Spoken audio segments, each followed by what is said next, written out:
Okay, so can everybody hear me? Are you having a good time at Ozora? Yeah, good time. It'll be even better after this because then I can just do whatever happens. Thank you. um,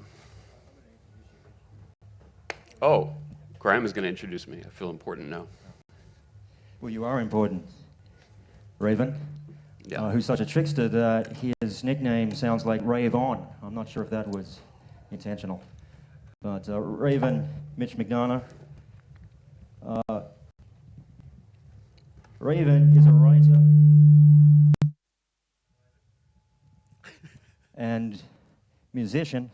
First, I'll come up here because I can't read this. And he resides in between Santa Fe and Brooklyn. He's the director of the Johnny Dolphin project at Synergia Ranch in Santa Fe. He's been a deputy editor of the Evolver Edition series for North Atlantic Books. His early MA thesis on Burning Man and trickster culture really fascinated me when I was exposed to that. And that's largely why he's here and how our friendship formed. I think it's one of the greatest exposés of the cacophonous roots of Burning Man, and I'm sure he'll tell us some more about that. Can you welcome Rave On, Mitch Mignano to the stage? Thank you. Okay, so here we have All Is One. I hit this twice here. Change must come from within. Familiar with these concepts? I would say that all is not one, and all is one, and I would say that change is happening everywhere all the time. It's the only constant. And I'm not really here to talk about Burning Man per se. It's really fortunate that we have made Marian here. I've just met her for the first time yesterday, so it's an honor. She can speak to the goings-on, post 1994 or 5, I think. I didn't go to Burning Man for the first time till 2004, and I am not with the organization. Don't represent them in any way. I more want to talk about the spirit of Burning Man, how it emerged, and the roots, sort of the prehistory of Burning Man, and specifically the role of the trickster and this archetype and the clowning and this the impulse of silliness and its significance for transformation. As Graham said, I live in New Mexico mainly. New Mexico is an interesting place. I think it's the best place in the United States. But I'm also a New Yorker, and I go back and forth quite a lot. I live off-grid in the mountains, and I live near a number of Native American pueblos. It's one of the only places where they call it Tres Culturas, the three cultures. I live in Santa Fe, so it was the very farthest reach of the Spanish Empire. We have a 400-year-old cathedral that was Spanish. 400 years is very old for the United States. And the Spanish and the Native Americans eventually found a way to get along, and eventually even got along with the white man in Santa Fe. So it's an interesting place, and you get exposed to those cultures. So I do want to talk a little bit about the Heyoka towards the end. I went to Burning Man, and I became fascinated by it, and I spent the next 10 years trying to understand it on some level. I even went to graduate school and got a master's degree.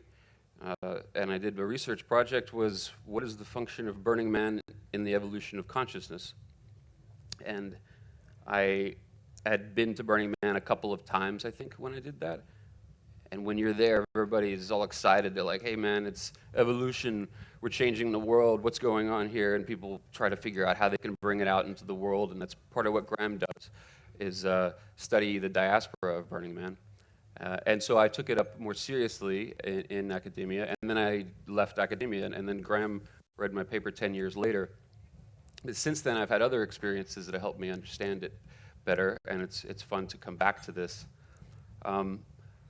I do have to say something about it. Maybe Marian can explain it a little better, but in more detail. But how many people have been to Burning Man?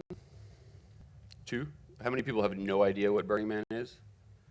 Okay, good. Because I'm finding that sometimes when I talk to people that they maybe heard the name, but even some of the basics are new to them. You know, like Burning Man. So when I come here and I get this, and I was wondering what it was. It looks some kind of like drug holder butt plug thing, and I found out it's a cigarette butt holder, and you don't get something like that at Burning Man because you have to take everything back out with you, and you're responsible for everything, your water, and for cleaning up after everything, including if your dishwater. You have to evaporate your dishwater and then take the dust back out with you. So you're responsible for your own entertainment and for entertaining others. And the whole city, unlike Ozura, where you can build year after year, and Burning Man goes up and goes down. And there's a lot of hard work put in by DPW and others that help them set up the infrastructure. But a great deal of the city goes up just before the event or during the event, and then it either gets burned or taken back out. You can't buy anything there, except for ice and coffee. Ice, because it allows you to keep your cooler going, so you can stand in line and buy ice. But beyond that, there's no commerce. There's supposed to be no commerce anyway. So you don't have a central organization that hires dead mouse to come and play at the whatever stage. You have people doing whatever they want to do, and over time it's emerged to where some people and their friends have a big sound camp, and maybe they want dead mouse to come, and maybe they do pay them. They really shouldn't, but it happens apparently. So if you think about Burning Man like a festival, like Ozura, you have to think about it a step deeper, more like the invisible element of it. It's really more like an environment, like it's a space, a play space, and Burning Man organization creates this space that's an opportunity for you and your friends to come and explore your fantasies and make art and dance and open a bar and do whatever you want, as long as you take it back out with you and you don't hurt people and some basic things. So it's important to think of it that way, as a play space. The original Burning Man, when I started studying it, I looked on the website, and I think maybe Marian will talk about this, but there's a narrative that takes the origins to the Baker Beach burn in San Francisco, burning this effigy, and then having this party on the beach, and then it expands every year. And then eventually they can't burn the man on the beach because the party's too big, so they bring it out to the Black Rock Desert, and then you have the first Burning Man in the desert in 1990. Very dry, excuse me. But when I looked on the website, that's all I really saw. And so I made it kind of a mission to avoid that narrative to some extent, because I wanted to more understand the unconscious in a way. And I camped with all different types of camps, and came from New York or came from LA, made my own camp, camped at the big camp, small camp. And then I looked at basically, just go back to the beginning, the very first one that was in the desert. And when you do that, you see that it wasn't just this thing called Burning Man. And I apologize, but I don't have these images in a particular order because it alphabetized them, so I'm just going to do this. Let's look at this one. Cacophony Factoid Zone Trip 4. Can you guys see that?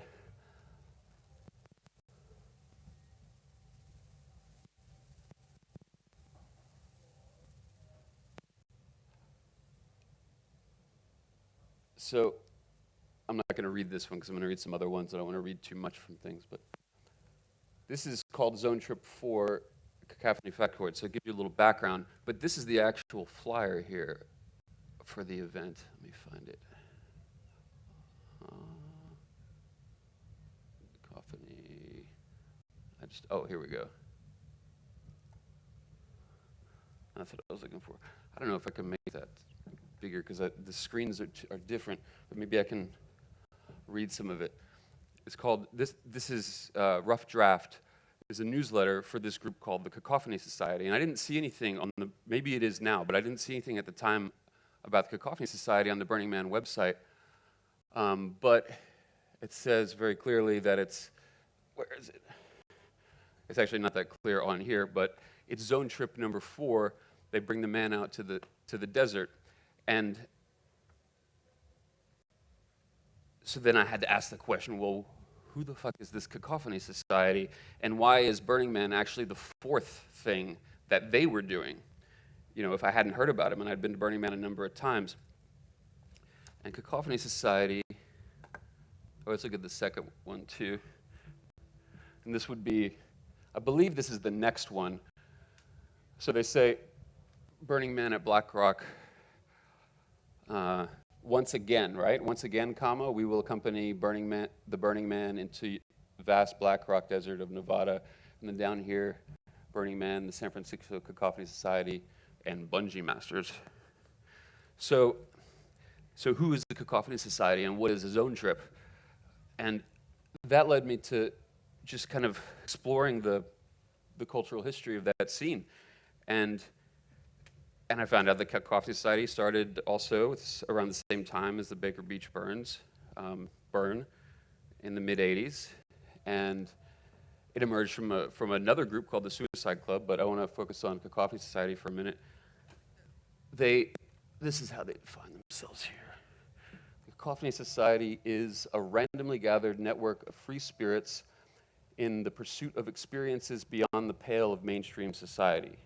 We are the merry pranksters of the 90s, traveling through the social landscape, dispensing a variety of mind-challenging activities to everyone. You may already be a member. Okay, there's a little more cacophony. Now, this was a consciously started group. This group didn't just happen. This group was started by people who had been in a group in the late 70s and wanted to do something like that, but different. So they communicated with each other, and this is a letter that was sent out. They were trying to figure out what it was that they liked about the Suicide Club and what it was that they could do different. And this is the definition. It's a very difficult thing to define, right? You're talking about a cultural movement, just something that's happened between people, friends hanging out and deciding to do crazy things, essentially. San Francisco Suicide Club was open to just about anything. It had an almost total lack of official rules and structure, something rarely found outside of one's inner life. The attitude was one of do whatever you want to do and list it in the newsletter. The official position was one of open-endedness, experimentation, and non-judgment. Originally, there seemed to be a conscious realization that the club would be out of control. This out-of-control situation was then seen as a desirable norm.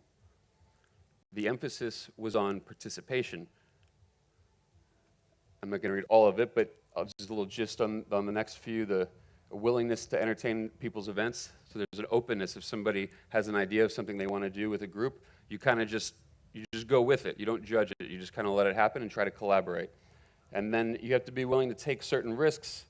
Social risks, risks to damage your ego, possibly physical risks, legal risks, but there's an element of risk, which is important.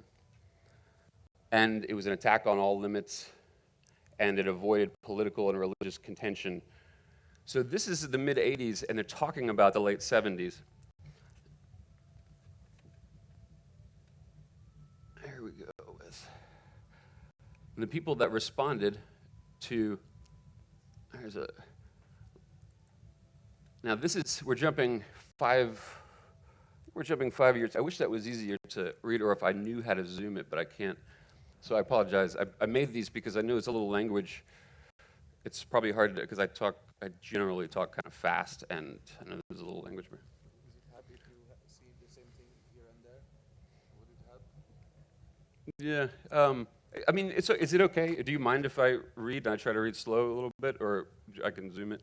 Like, can you understand, or does it kind of better to be able to see the words much. It's okay? Yeah, it's okay. Oh. I think I can do this. Is it still working now? Hello? Okay, hopefully it's in the right spot. I don't know. So let's go back to this one.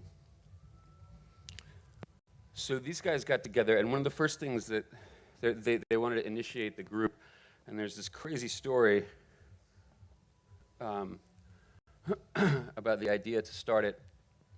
There was a movie that somebody liked called My Dinner with Andre. I don't know if you've seen it. But they were talking about copying something in the movie. They wanted to get together and fake their own deaths. They went and made wills at a law office, and then they put themselves in coffins and carried them through with pallbearers, and then shoveled dirt on top, and then moved the coffin somewhere else and came out like they were resurrected. That was the plan anyway. It didn't go exactly according to plan, and that's generally how it is. Things don't go the way we want when you're trying to do these crazy things. But the point about that story is, it's not just people getting together and having a party. It's a very creative and kind of risky thing. And when people are getting together to throw an event, like you've seen the movie Fight Club, maybe. The guy that wrote the book that Fight Club was based on was in the Cacophony Society. And there's crazy things like people kidnapping another member and then bringing them to surprise locations, but then having somebody that they don't know already know things that are going to emerge. And so they wanted to create like a surreal experience sometime to take themselves out of the mainstream. And after a couple of years, they had ended up trying to figure out, okay, well, what's going on? Like, something is good. What is this going to turn into? You know, and this woman, Carrie Gelbrath, says, it's actually, I don't know if I can read this. It's very childlike. It's fragile in this consumerist society. We have an opportunity for a group of thinking adults with the hearts of children and a multitude of talents to build and experience events. Using the books at hand, I actually can't even read all this, but that's okay. I wasn't going to read all of them anyway. But a few. The creativity, the energy, and the mystery of the Cacophony Society has always been what it is because of the collective character of the individuals that make it up. This guy says, my basic response to the questions concerning purpose and philosophy is, if it's not broke, don't fix it. One of the most appealing things about Cacophony is its lack of defined purpose or philosophy. And my favorite one, I should have shipped the newsletter, is from John Law, who is one of the founders of Burning Man and was also in the earlier group in the 70s. He says, it's fine to talk about all this, but I believe that if we analyze it too much or try to create an agenda or pattern for designing a philosophy, we're in danger of losing whatever it is that is the spirit of Cacophony. And they really wrestled with this. One of the main guys, there are these letters, and a lot of this stuff about Cacophony comes from this book, which I highly recommend if any of this is interesting, Tales of the San Francisco Cacophony Society. But one of the main members that was very articulate and wrote a lot of letters, around this period, he expressed his concern for things not being what they were when it started. And you probably hear people say this about Burning Man all the time. Well, it's not what it was before.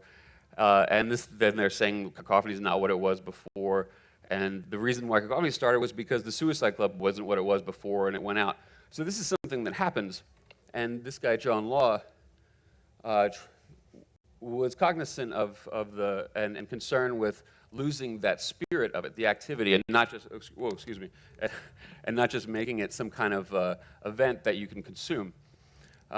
He actually, if I understand correctly, stopped going to Burning Man after 1996, which was 1996 and 1997. Hopefully, Marian can talk about this more, but it was a big shifting year because people got hurt in 1996, and Larry Harvey wanted to continue to expand it and take all the responsibility with his collaborators of figuring out how do we make this impulse available to the world. And they did that, but John Law, this guy who is saying over here, well, if we define it too much, then we're going to lose the spirit of it. So John Law also, I don't have, sorry, there's a few things that I don't have for like transitions on things, but let me just let me bring this here. John Law was in this earlier group that's called the San Francisco Suicide Club. And they also had a newsletter because there was no internet. And this group was started by a guy whose name you really don't hear, named Gary Warren. He passed on in 1983, but in 1975, I believe, he started a practical jokes course in the San Francisco State Communiversity, it's called. It's like where anybody can start a course and everybody can come and it's free. It's a free university. He had a bookstore called The Circus of the Soul. He was really interested in clowning and trickster kind of stuff. And he's the visionary, kind of the impetus, the driving force behind this Suicide Club group. The practical jokes course got out of hand, and San Francisco State kicked them out. So he started having the courses at his bookstore, and they did some pretty crazy things. They would climb the Golden Gate Bridge at night. They would have cocktail parties and abandoned buildings and go through sewers. A lot of urban exploration. And there was also literary kind of like silly festive / literary things, tippling with Kipling, like people would drink and study Rudyard Kipling. There was what's the one I wanted to tell you guys about? There was a suicide note writing course, which is pretty morbid, but it kind of gives you this little sense of the tone of the Suicide Club is not. Oh yeah, there's something I did want to read to you from the entrance. I didn't get a chance to take a picture of for that. The Suicide Club is not. It's not this morbid thing, but there's a dark humor aspect to it, and there's a willingness to take huge risks actually, and some would say. I just want to find this. I don't know if I can. You have to live each day as if it were your last. I can't find the thing here. I should have got that one for you guys, but so in the description of that, like in the description of Cacophony, it's much more intense. And in essence, it was just a user-generated thing. Somebody has an idea, and they put it in the newsletter. And then over time, Gary Warren developed these kind of principles, these chaotic principles, because you had to know how to pull these things off without being sadistic and without getting arrested, and have good communication techniques. Because they're doing things that are there's like dressing up as clowns and taking food and toys to the bank and trying to deposit them, and then the guards get really pissed. You know, they pissed a lot of people off. They were basically like clowns, but they were clowns that wanted to do things to confront their own fears so that they can activate their imagination, essentially. They wouldn't reuse those terms. Gary Warren, this guy, I consider to be kind of the spiritual godfather of Burning Man, even though he passed away in '83. He has a document that he wrote. He had this big epiphany when he was on the Golden Gate Bridge staring at the city. Hopefully this one is on here somewhere. I know I got it. Total play environment. Oh yeah, stick figure man. Okay, so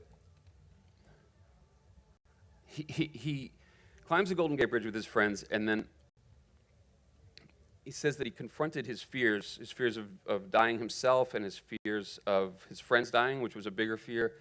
And they've been doing these different kind of clowning, street theater, prankster events for a while.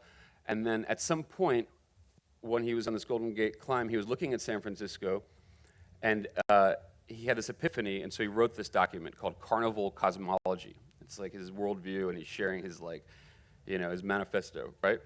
And this is towards the end of it. And he says, I am not speaking at all metaphorically when I say It was the bright lights and moving colors of the Big Top, Carnival, amusement park, Midway. Once I was on the bridge, sorry, I'm actually really dry.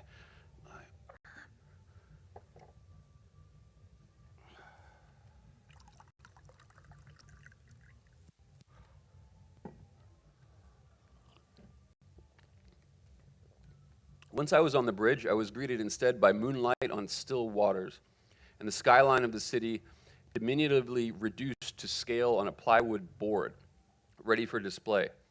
The outline of the city floated across in, of all shades, colors of yellow and orange. Our height did not make them that way, it allowed me to see them that way, as the houses, ships, and lights below took on a bathtub, toy-like countenance. The height, silhouetted by sky and underscored by the sea, allowed me to place it within a gigantic midway, rather than see myself as a stick-figure man within the reality of the city's overwhelming back buildings. It's just kind of weird because this is in the late 70s, and he's talking about seeing the city as this stick-figure man, and not, that he's transforming from the stick-figure man into being able to see the city as a play environment. When it goes on, he talks about like the bridges are like, is that me? Are like jungle gyms, and it's the cars are using it in the between time, but actually it's a playground, and it's a reimagination of the city. And when you go to Burning Man, does anybody, is that me? Do you know Mickey? Yeah, I don't know. I'll stand up maybe for a minute. So when you go to Burning Man, when you go, there's the city's kind of it's like most of a circle, and the man is in the middle. And one of the main things that everybody does is at some point you go to the center where the man is, and there's usually some kind of different art installation at the bottom. And then when you look out on the city, it's kind of like this. It's kind of the experience of walking out to the center and looking at the city. To me, this was really strange to read because this guy had this in 1778, and Burning Man slowly emerged in the late 80s and into the 90s. So, and I'm experiencing it in 2004 to now, and I'm thinking it's kind of strange. This one guy had this vision, he wrote it down, and then later the people that he was friends with started another group that had all these different things that they did, and then it kind of came together as Burning Man, and now other people that have nothing to do with San Francisco have kind of like a faint echo of this experience. That's part of it. There's one more thing from this I wanted to show. Other possibilities are becoming much more apparent, Warren says. The world is becoming a total play environment, and I am becoming something else entirely. The future is no longer on a circuit like the news, entertainment something an entrepreneur plans, as I expectantly read the notices in the bleached parchments on the corner stands. It is an imagination away. So this is the end of it, right? And he talks about specific things. He's saying that we're not on the circuit anymore. We're not being fed, basically. This is a television culture. These are people that grew up with television, and they're rejecting it. They're not being fed things by the advertising industry and the entertainment industry. They wanted to have their own experiences and not just buy them at the store, right? And they were willing to do anything, trying to do anything, in order to get that, and to do it within the world market system that we live in. So rather than do what rich people do and buy this island or take a vacation, do these other things, it's like, how can I get outside of this brainwashing program and do anything possible? So over time, there's different things that they stumbled on that are anthropologically significant. Kidnapping, blindfolding somebody and surprising them in a different place, trying to have initiation rituals. They're doing this with a sense of humor because it's really the only way you can do these kind of things and keep your sanity. But some things have a certain anthropological effect. Graham knows more about this than I do, but if you bury somebody in a coffin and they write their will and then you pour dirt on them, they're going to experience a particular thing. There's a reason why cultures do things like effigy burns and whatnot. So Larry Harvey and his friends have this effigy they're burning on the beach, and the cacophony folks find they come upon this. Sorry, this is really, I don't know how to word that. I'll just maybe hold it. These guys come upon a very important anthropological phenomenon that they call the zone trip, right? Sorry, some of this is kind of not in the order I originally meant for things to be, but zone trip, here we go. Zone trip, did we do this one yet? Yeah, we did that. We did that one, but we didn't do Tarkovsky. One of the, I think it was Cary Galbraith in the Cacophony Society was really into a couple things: Gravity's Rainbow by Thomas Pynchon, and also a Tarkovsky film Stalker. And has anybody seen the Tarkovsky film Stalker by chance? So this is Tarkovsky's definition of zone, because in the movie there's a thing called the zone, and an artist and a scientist have to take all these risks and make sacrifices to go into the zone. But Tarkovsky himself says that the zone is the secret that any society needs. I really don't know how to avoid that. Yeah. In order to exist and maintain its authority. It is the taboo. I can just talk without it. You have any idea why?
Well, hello?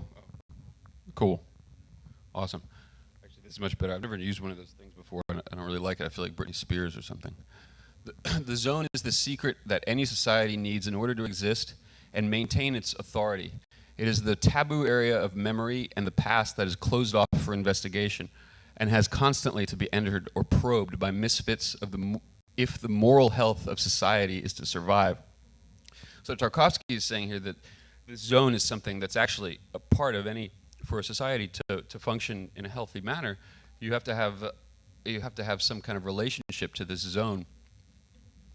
And in my master's thesis from 10 years ago, one of the things I talked about was there's an English professor named Lewis Hyde that whose books are pretty important for Burning Man. The Gift, which is I think influential for part of how some of the people got ideas about barter economy and gift economy, not using money. But also he has a book called Trickster Makes This World. And in that book, it talks about how we don't have these kind of rituals anymore. That the Catholic Feast of Fools that people had in the Middle Ages is something that we've lost, where priests are getting dung flung at them during this one particular ritual, during this one event. It's okay to throw shit at the priest, right? And then also in ancient Rome, there's a Saturnalia festival, and it's a reversal as well, where the slaves become the masters, and so there's kings and jesters. There's got to be some form of relationship between power and the deconstruction of power, or else things get so tense that they become violent, right?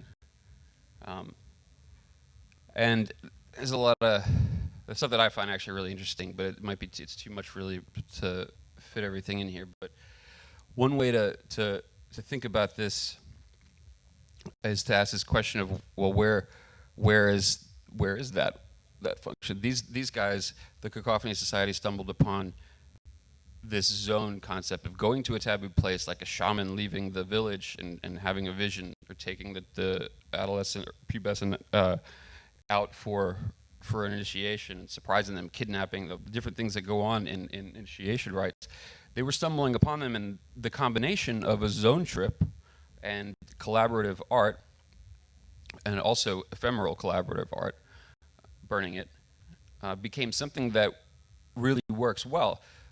There's creating an environment where you can come do collaborative art as well. The tone, which was set along, ostensibly back to Gary Warren and the clowning, the tone is a playful, silly kind of jester tone. So you come out and you do your thing and you work with others and you explore your own unconscious and you share it as a gift with the community or whatever.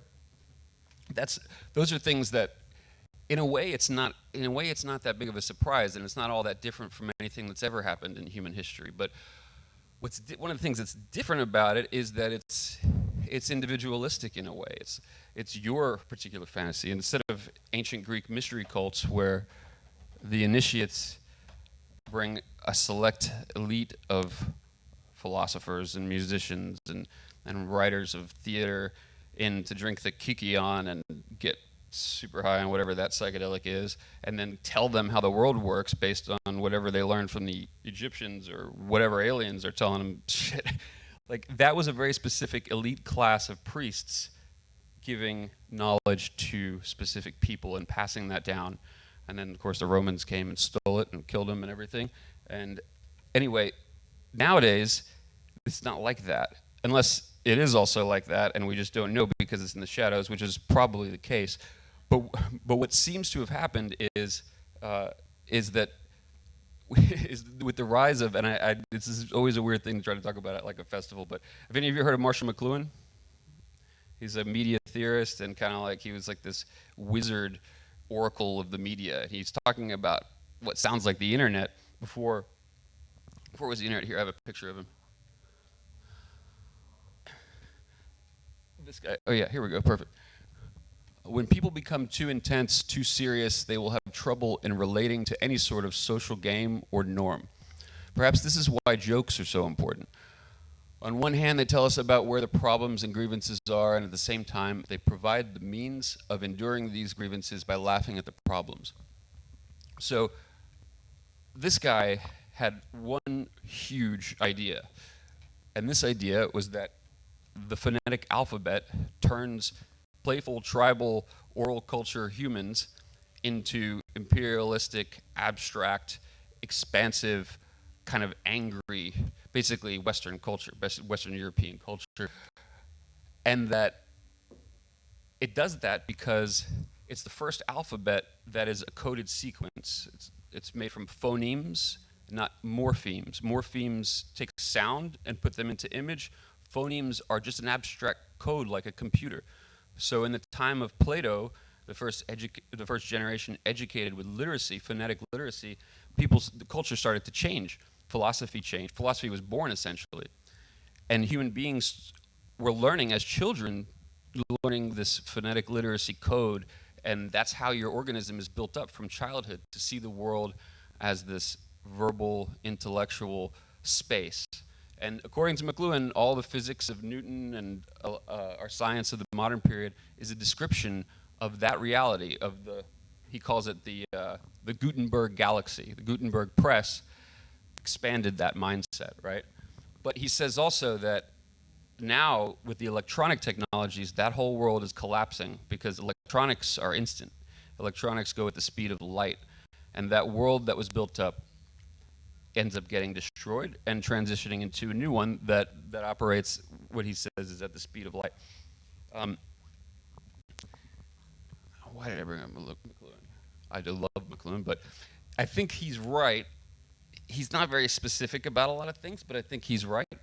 And this transformation is just something that happens when you change the media environment. So for McLuhan, a pencil or a car is an extension of the human being's body, but it's unconscious. And so when you have something like television or the internet, these changes in your, what he calls the invisible environment, they happen, but the culture doesn't automatically adapt to it. There's a transition process. And power that holds onto itself, it's conservative, power usually wants to preserve itself, doesn't often easily give up. So he basically predicted how this transformation was going to go on, and he talked about hippies in the 60s and this and that. And I think that the stuff with Gary Warren and then Cacophony Society and then Burning Man is a realization of that transformation on a really large scale.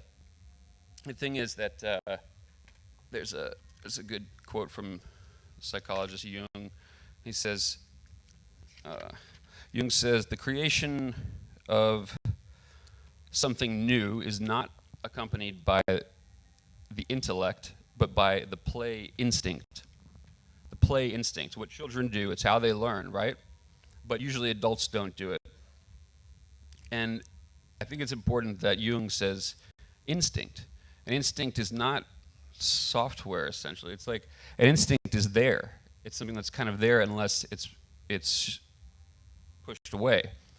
So actually, if you open the space for people to do it, it's a very natural thing to play. And if you don't, then what is this? There's a really good quote in here too. There's one quick story. I don't know. I just don't know where I am on time. So does anybody have the 14? Oh, okay, cool. Okay.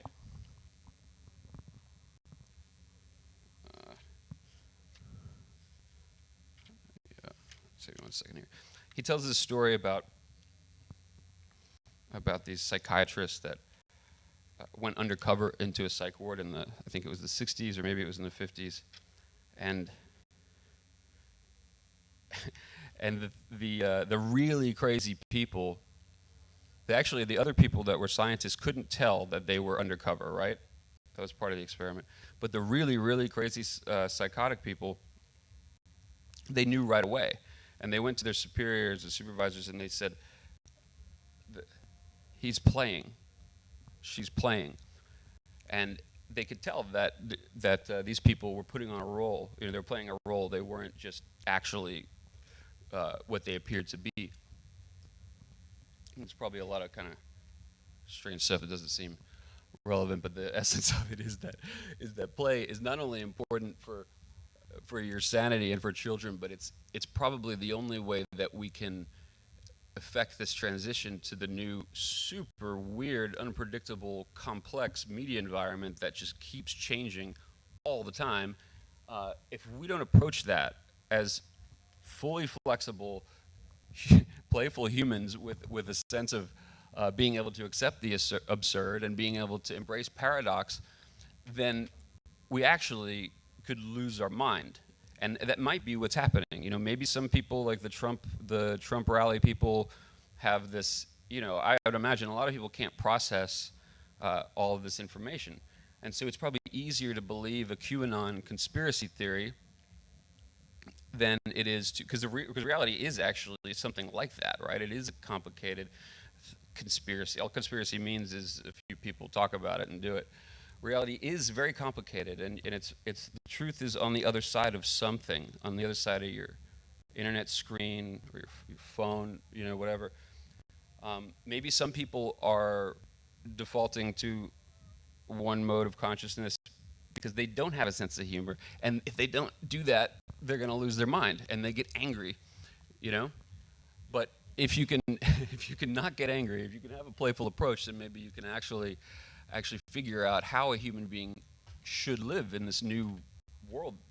McLuhan thought that that we're essentially going back into oral and tribal culture. Post-literacy is kind of like playing literacy in reverse. That's what he would say. But obviously, we're not going back to the same thing. But the human being, as an organism, is emerging as something that's more like the human cultural organ of the tribal culture. So there's a little distracting up on there. I want to show you has anybody ever heard of an actual sacred clown or heyoka? Get more water.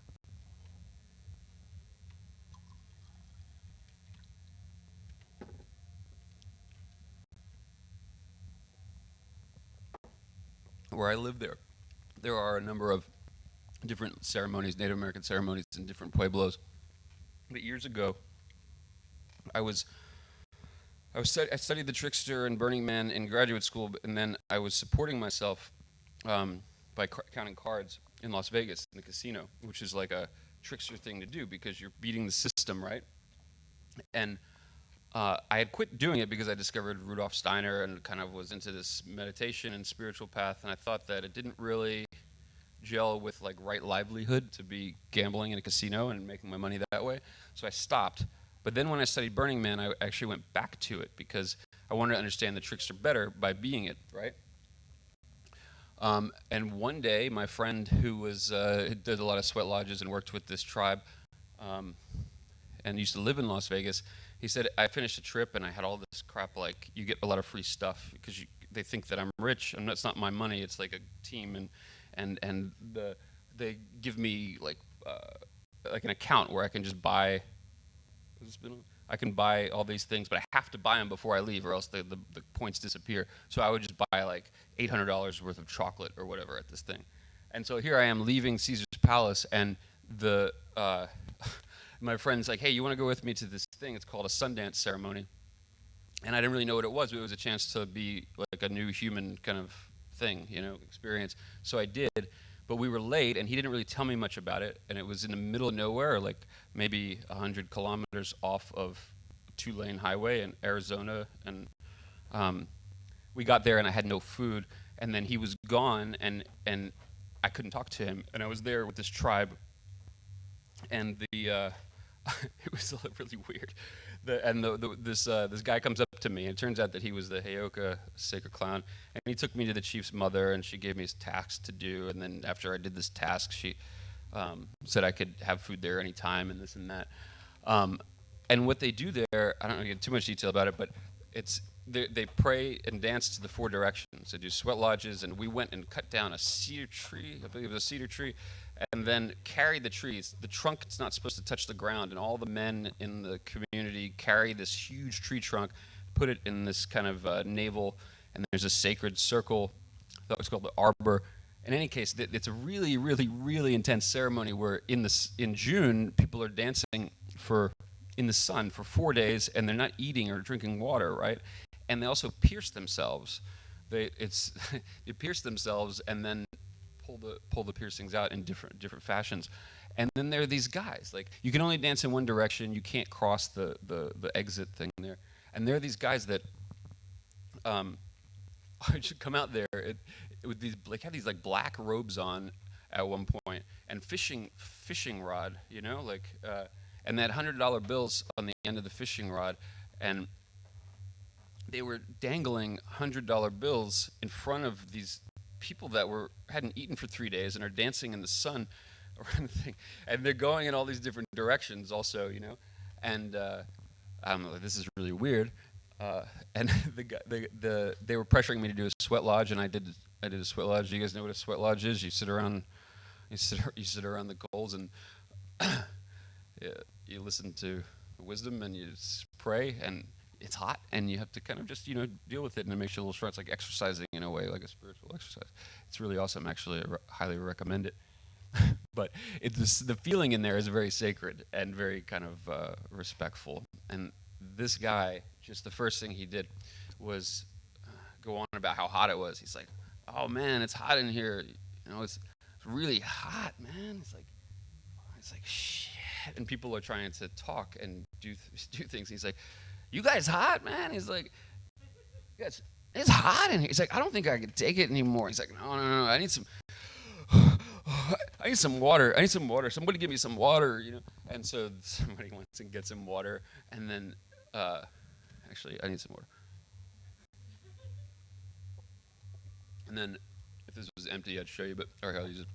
So as soon as they hand him the water, he just goes, he just throws it on the coals, which makes it hotter, of course. So he goes from freaking out in this panic to and then he just throws it in the coals, and he sits like this creepy, like I know shit you don't kind of look, like, oh shit, what the fuck's going on? You're like, and so everybody was really quiet after that, and then it passed it around the prayers. let everybody kind of say something, and people are, there's maybe two other white people there, and it's very important to be respectful, and a lot of times people feel like they have to be even more respectful than they really do, and they try so hard to be proper and whatever. And this, so it's like, I'm praying to a great Father, and I have a great Spirit in the Father, and to all the gods of the many religions, which is actually something you shouldn't do in that setting. Talk about this all is one thing that I was joking about at the beginning. That's not how they look at it.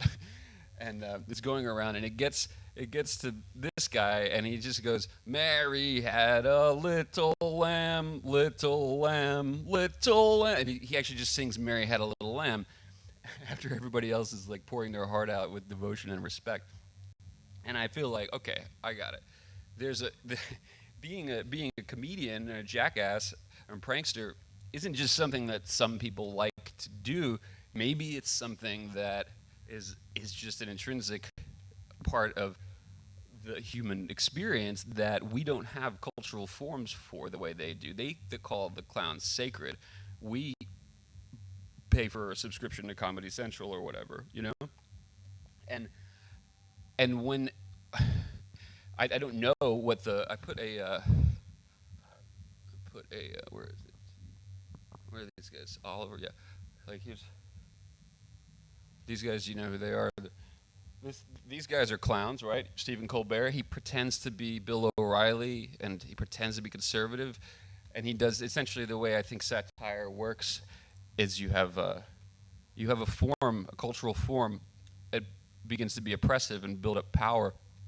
And if there's a pretty simple formula, really, you do exactly what the form does, just like Colbert did with O'Reilly, and then you put different content in it. You fill the form with different things, and usually things like shit are a good thing to do. Vulgar things that are universally tend to be pressed down into the unconscious, things that you don't want to deal with. So this guy actually says different things, but he acts like Bill O'Reilly. And then John Oliver is also doing something similar. And this is the only way to really get news anymore, is to get it from people like this, because they're basically filtering it for you, because everything is so crazy right now that it's not even that funny anymore, because sometimes you watch this and you'll laugh for a while, but if you watch a couple clips, you're like, okay, wow, this is pretty intense. Things are kind of crazy right now, because we also have these tricksters too. This guy, you don't think of these guys maybe as the same kind of thing as Colbert and Oliver. I mean, I don't either. I think they're like the opposite. Like, you see, these guys, they are tricksters. Like, they are very, very like talented comedic people. They're very clever, but they're also super fucking like personally motivated for power rather than deconstructing it. So that same kind of cleverness is being used. They have no principles. You can argue. I'm not trying to get the politics, but basically the idea is like people say about Boris Johnson, like he has no principles. He'll go this way or this way, and it's like, what? Then why is he doing it? And he's doing it to get power. I mean, it's more complicated than that. So I'm wondering if, because we don't have these rituals anymore, like McLuhan said after the Gutenberg press, everybody's become these kind of abstract, visually oriented people. And the Protestants who used the Gutenberg press to study the Bible, they did actually do away with all the Catholic festivals pretty much, right? The Puritans and the Protestants, and they go to America, and the really intense ones, they go to the United States and build their communes and whatnot. So we haven't really had a good form of trickster play in our culture for quite a while, and maybe this is what we get, right? Because if you don't, it's going to happen. The change is going to happen anyway. The trickster is going to arrive anyway, according to people like McLuhan. The transformation is happening, but how do you want to affect it? Maybe that's actually a good spot to just stop and switch to question. But I apologize for I didn't have the things in a certain order, and it's hot and it's different things, but I'm really, for the way things kind of unfolded. But thanks for listening. But can we do some questions? Because I know there's a lot of information. And questions? Yeah, I'll pass the mic. Why do you think jesters and clowns are a common theme in DMT trips? Wait, is that on or? I don't hear it.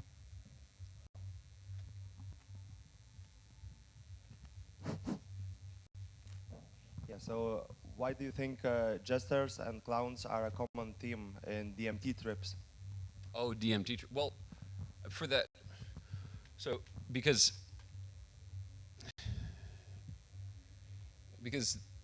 you've got to, you see, in Greek mythology you have Hermes, and in Roman there's Mercury, and there's this Norse, I believe, is Loki. These are trickster figures, and they always have this boundary crossing element. They're the ones that can go between the gods and the men, right? And also healers. They use a staff, the Mercury staff, and it's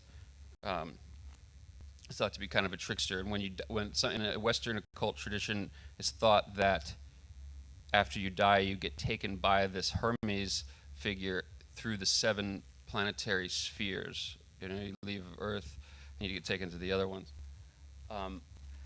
There's something about your conscious incarnation that you're filtering out so much of the cosmos. You're filtering out everything that you need to filter out so that you, as a subjective entity, can construct a world that your organism is adapted to, where you won't die and where you will keep making more humans, right? Like in your environment. So that's your whole computer screen, right? Your desktop is like pretty limited. It's your subjective projection. And I think DMT is one of those things that, one of many things, but maybe one of the most intense ones, is something that just kind of like takes you completely out of that construction. It takes you completely out of that construction, and when you get, in order to get through, out of that, you're going to need Hermes, or whether you need him or not, you're going to get him. Oh, okay, yeah, sorry. Is that okay? More questions? Yeah. Thanks for the talk. And I'm curious, you talked a lot about Suicide Club and Cacophony leading up to Burning Man as a manifestation of this trickster culture. And I'm wondering what you think post-Burning Man transformational festival culture looks like. Yeah, I mean, I think that, I think it's you know, it definitely doesn't have that crazy trickster feel that you get still at Burning Man to some extent, and I wasn't there super early, but I think it's a next stage, like a distillation process, like a chemist. You have like distillation chambers, and this goes into this goes into this, and I think of Burning Man as basically a funhouse mirror for the world market. The world market is the total environment under which we live. It's the social construction of power that is manifest right now, and that that environment was oppressive, is oppressive, is actually getting more oppressive in some ways. Burning Man is, if people complain about this and that, and there's rich people and this and that, actually just think of it as a funhouse mirror for what is happening outside of Burning Man, and you don't have to judge it or anything. And I think that one of the things that's come out is the newer people want to live more like this. They like the festival and commerce. Then you start selling things, like you could buy purses or journals or whatever. I mean, it's not like it's bad. It's just it hardens the culture into a new power form, and that power form might not feel like power right away. It actually feels like its opposite, like a relief. But eventually, when that I forgot to play it. I meant to play maybe we do this Raven Steals a Light video. There's a story in the Pacific Northwest. Indians have this story about a raven taking the light from the father and getting off with it, and it kind of details how he does that. And I think that's the story about this transformation, the destruction and reconstruction. But that power, that new culture can be the same thing eventually. Do you know what I mean? So I think it's just the early stages, and it's a distillation from that funhouse mirror, something like that. Okay, sorry. I would like to take more questions, but there's going to be a panel later, so maybe we can talk about them there. Thank you so much for listening.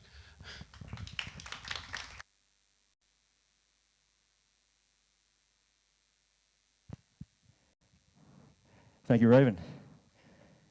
And next up, hang around for Maid Marian Goodell in 10-15 minutes.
many, including myself, whose actions in the world have been a great inspiration to many.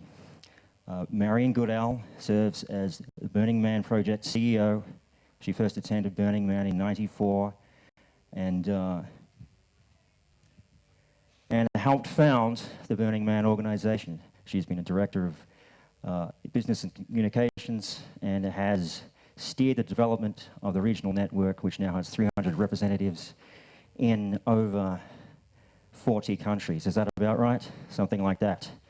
And Marian has been instrumental in the proliferation of burner culture around the world.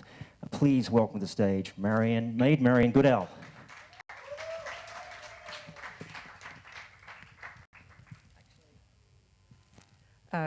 Thank you, Graham. We need another chair here, because Graham and I are gonna both do the slides. I'm gonna do the slides, and Graham's gonna do the slides, and I'm gonna do the slides. Christy, I want to introduce you right up front now. Would you come up and give us your full name? Burning Man is lucky enough to have a beginning of some burner culture here in Hungary, and I just want to introduce Christy, because her email address is at the end of my talk. Thank you, Marian. So my name is Chrissy. My full name is Kristina Radonoti. So I don't know if I should trouble with spelling, but anyhow, my name's Chrissy. I'm regional contact in Hungary, and we're also doing a burn in Hungary and have a Hungarian community. Okay, that's it. Thank you. Okay, so how many people here have been to Burning Man? Yay! Wow, thank you. That's impressive. I thought I was going to see like 3 hands. We need to go to the slide.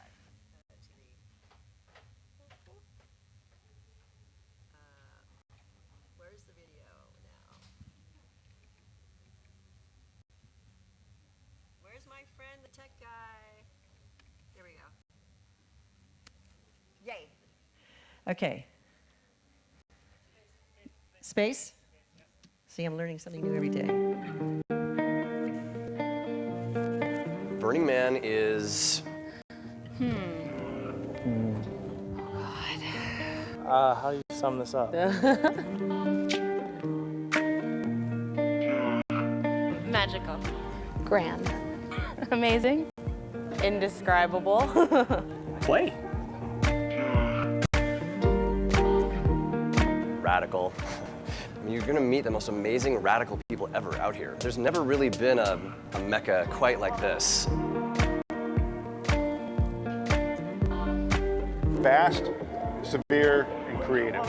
I just think it's extreme. Like, all the art, the dust is extreme. Transcendent. Captivating. It steals you. Like a dream. Like the perfect dream is Burning Man. Something that you could never imagine to be real, but it is. Magical realism. It's those really special things where the magic translates into this physical plane that you only find out here. What you want? I think it's significant. Magnificent. I'm just gonna have to say extraordinary. It's like totally different than everything you experience in your daily life. Community. Connection. Trust. Humility. I would say unloneliness. Healing. We all heal each other with love and with compassion and with patience. We can bring that to the world. There was one word to describe Burning Man, it would be love. Love. Love! L'amour! I think it's about truth, and truth is primordial energy. When you find, enlightenment and pure truth is love.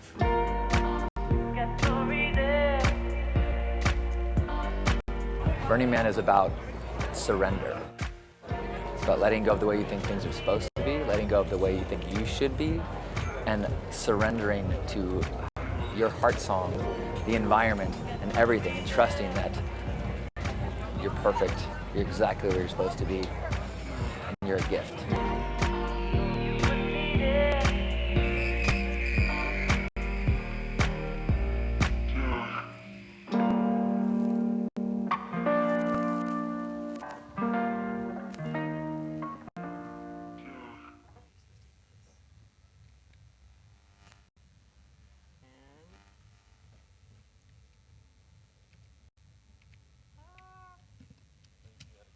There we go. Yay! Hi, everybody. So, what we'd like to say about Burning Man is that we're a city in the desert and a culture of possibility and a network of dreamers and doers. So let me take you back to the beginning. Don't hit it for a second. We started on a beach in San Francisco in 1986. It was just an act of self-expression by one man named Larry Harvey and his friend Jerry James. The piece was about 8 feet tall. They made it themselves, and a bunch of friends came. This is in June, and this was the summer solstice. And then they burned it. And when they burned it, these people came from like all over. There was 20 people in their group, and all of a sudden there was like 150. And both of them were really, really kind of shy. And they looked at each other, and they were like, we got to do this again. But they had to go to the desert. They were on the beach in San Francisco for 1986, 87, 88, and 89. And in 1990, law enforcement showed up. And there were 800 people there. So they knew it was time to take it somewhere else. And they went into the Black Rock Desert. And it started really super small. It went back down to be 80 people in the desert together. And now, today, it is one of the largest arts nonprofits in the United States. We have 120 year-round staff and a $45 million budget. And we're a nonprofit, so we're not just doing the festival, which we never really call a festival, we call it an event. So we're not just doing that, but we're actually doing things out in the world. And that's some of what I'm going to talk to you about, is not just about the event itself. I'm going to talk to you a bit about the transformational aspect to it, and then why it's become such a global phenomenon. So this is Black Rock City, and that holds 75,000 people. Yep, there you go. It'll come up. There are 75,000 participants, 8 days and nights. We have, I'll be showing you some pictures of art installations, 400 different art installations. The organization puts some funding, about 1.2 million US, which I think is probably like 1.7 or 8 in euro, into art. We have art cars. You can't move your car unless you have permission to move your car, and you only have permission to move your car if your car looks like an art project. It's a mobile float. We have theme camps. So in that whole city you have here, we don't have the same thing that the festival culture has, where everybody runs in and tries to get the best spot. If your camp is going to do something interactive, if you are going to do something that's going to be engaging with other people, that's considered a gift, and it's considered a lot of work. And so you apply for placement, and you're given a location, usually somewhere along the edge of the city, sometimes along the roads here, based on your type of interactivity. And then the rest of the place is sort of run until you get it. We have 1,600 portaloos. It's 15.5 square kilometers. One of the most interesting things we have is a fence, but the fence is about this tall. And it's what we call a trash fence or a snow fence. It catches the windblown trash.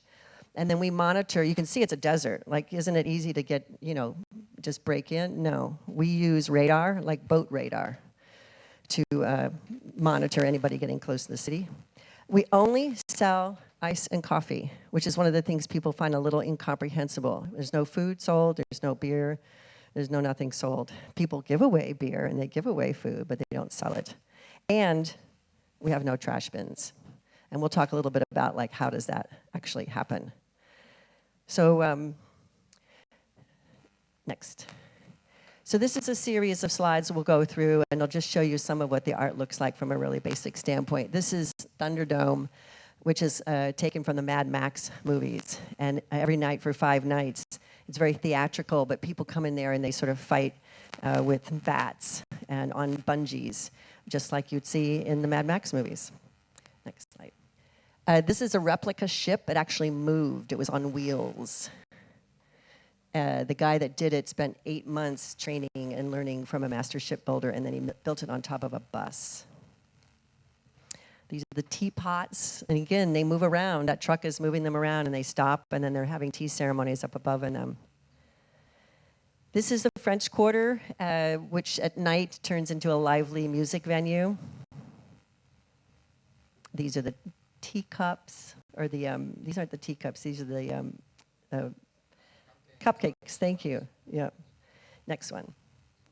There is plenty of dance music at Burning Man. It's just that I don't usually talk about it as much because everybody already thinks about it and believes that it's the main thing. And by the way, I don't know if it's getting super hot in the middle. Maybe that other door could open earlier. The door was open, but maybe there's sound bleed, so I don't know. I know you guys look like you're super warm. And it's dry heat at Burning Man. Next slide. So this is a really sweet moment. These are art cars. This is a good example of art cars. These don't move. I mean, these move. They're not stationary. So you can see that this is on the back of a trailer, and this is Dust City Diner. And what they're doing here is making grilled cheese and coffee and giving it away to anybody that comes up and sits there on the stool and gets up there. And this is called the front porch. And it's also pulled by a truck. And they play music while they're pulling it. And then when it stops, they make chocolate chip cookies for everybody. This is gifting. Yeah, this is what we do. Next one. Big pink flamingo. Who doesn't like a pink flamingo? That's an art piece. Both of these two art pieces actually have left Burning Man and are installed in Las Vegas.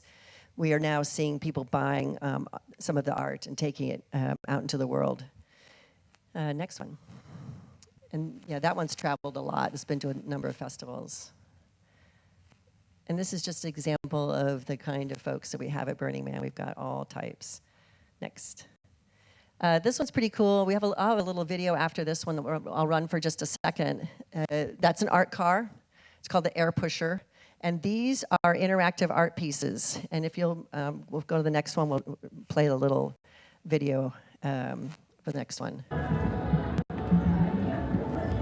And you notice this person was just stepping on a little pad here. These are moving. You can see them moving because the participants stepped on them. When they step away, they will gradually go back down again, but that's interactive art. That's what happens at Burning Man. That's a gift. And the organization will make some small contribution to help the art, but mostly the artists, they do this themselves. Next. So this one, I'm going to tell a little bit of a story about, go ahead. It takes a second, yeah. This is the Trojan horse. Next. The Trojan horse, as you can see, was nearly 50 feet tall. And it was built by, again, an all-volunteer crew. The group that built it in two parts. One part built it in Reno, Nevada, and another part built it in Oakland, California. And they brought it out to Burning Man. And you can see that this is huge.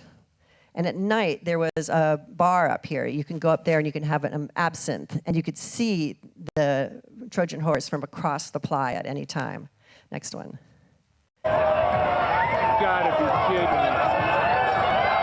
And then they moved it. And you can see the costumes that people are wearing. They were made by the individuals themselves. Next one.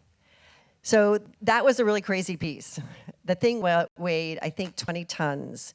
And the plan was to put it in one spot and to engage with the participants and to have them all come back on Thursday afternoon at 3 o'clock, bringing their homemade togas.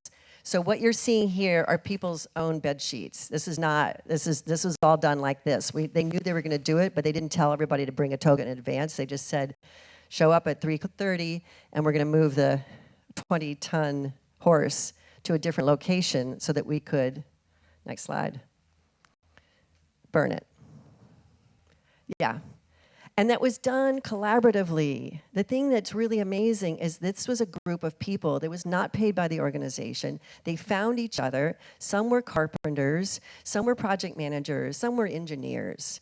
And they had an idea, and they did it together, and they presented it to us. We gave them a location, we gave them some money, and they did this. And they told us all the things they wanted to do along the way, and we helped them facilitate it. But they guided it. It was their ideas. Next one. See, it's from these sorts of things that transformational experience happens. It's from the opportunity to be working together. This is one of my absolute favorite pieces. I was on a bus to get here, and one of the guys has not been to Burning Man, said he's seen photos of the babies touching. This piece came from the Ukraine. It was a first-time burner, and it was, you could see it across the playa. People would come to it in the evenings. So, yes? I did not know that's currently in Hungary. It's in Hungary now. In Vad? Val. It's a winery. Oh my God. Look at that. I just learned something today. I wondered where it was. I was actually going to say, I don't know where it is. Thank you, Christy.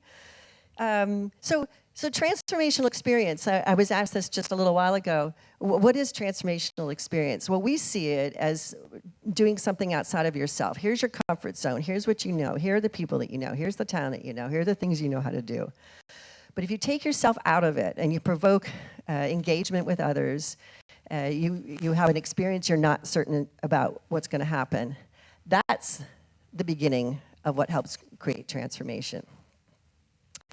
So we do a survey at Burning Man. We call it the census. And that's, originally it was just I wanted to figure out where were people from and what do they like to do, and was it men or women, and what their politics were. And so we've gone a lot further, and one of the questions we've been asking the last couple of years is, did you have a transformative experience in Black Rock City this year? And as you can see, the percentage of people that had from somewhat to absolutely is really quite high. And then the thing that is most interesting to me is, well, does the experience persist after leaving the playa? Who cares if you had a good time? But did that good time stay with you? Is there something about that good time that drove you to do something more than just have the good time? And then what? So who goes to Burning Man?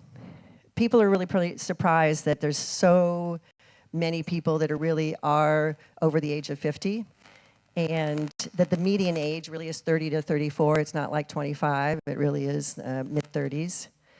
A little bit more male than female.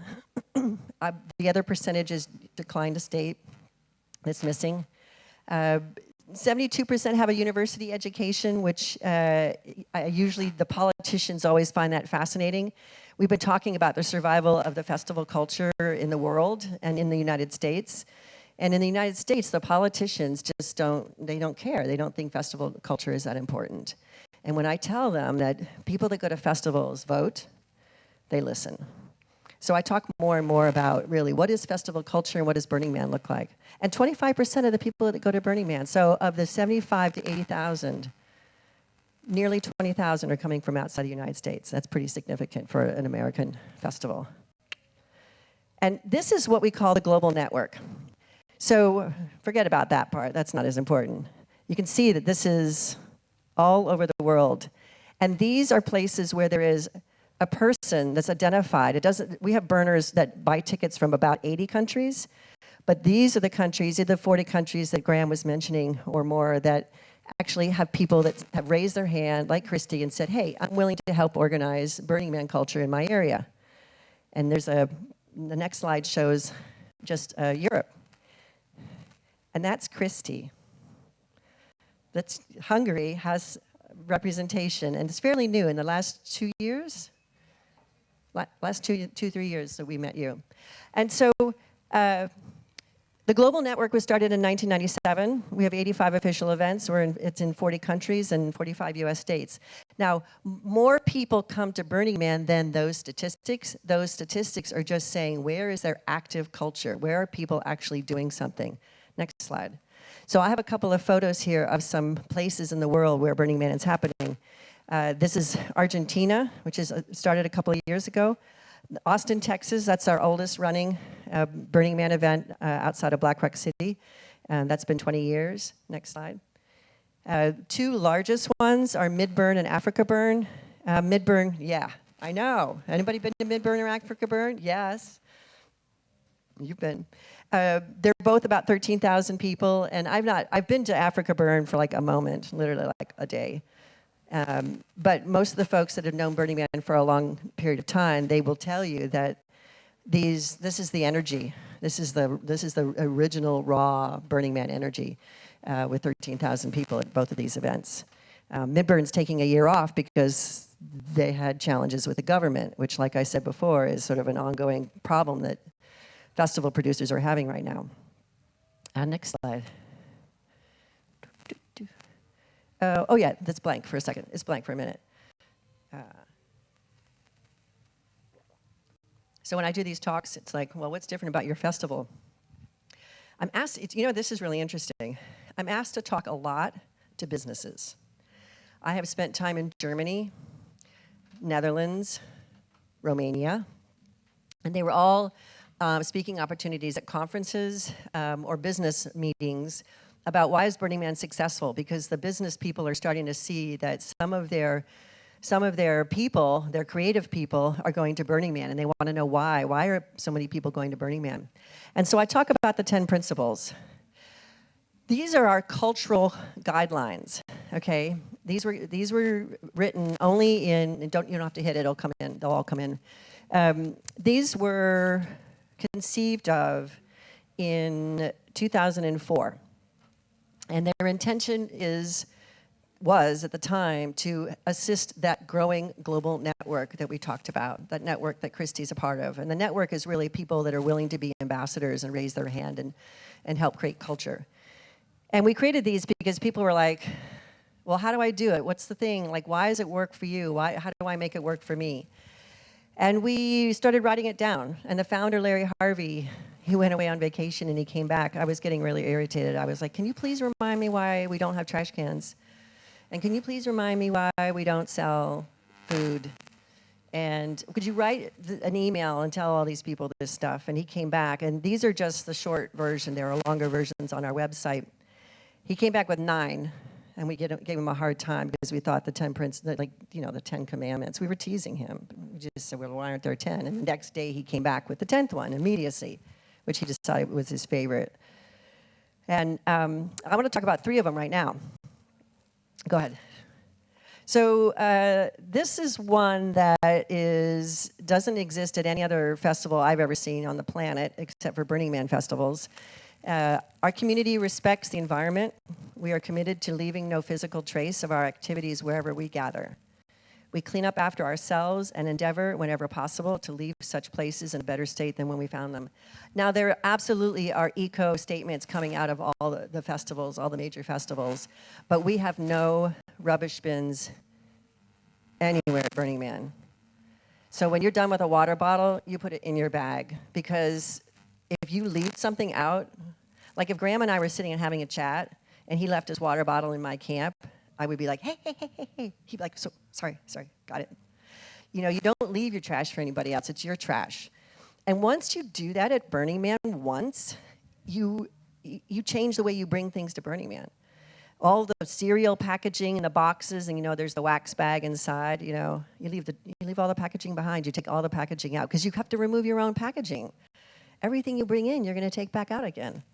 And that's the leave no trace. Leave no trace is it's up to me to take care of everything in my area. So when we all leave this room, for instance, like if this was totally a Burning Man event, all of the trash would go. Like I wouldn't have to go clean up the room. The goal would be like everybody would like take your own water bottle. So I'm counting on that for you guys, by the way.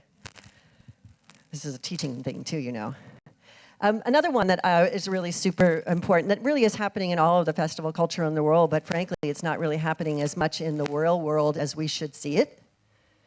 Communal effort.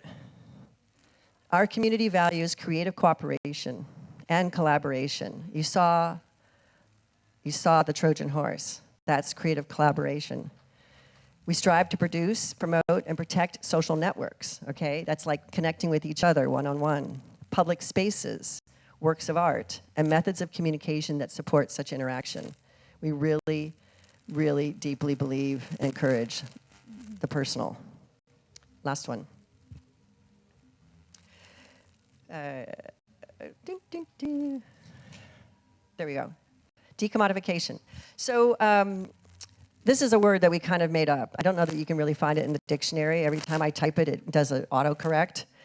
Co-modification actually is used frequently. And co-modification is, for instance, when Nike decides that the running community is the same as their community. So Nike has decided that they are one and the same with the runners, but the runners are kind of like, maybe I wear Nike shoes, maybe I don't. That's co-modifying. When you're taking something that isn't really essentially yours and you're adopting it in a way that actually then sells something, that's commodification. So we believe in decommodification. In order to preserve the spirit of gifting, our community seeks to create social environments that are unmediated by commercial sponsorships, transactions, or advertising.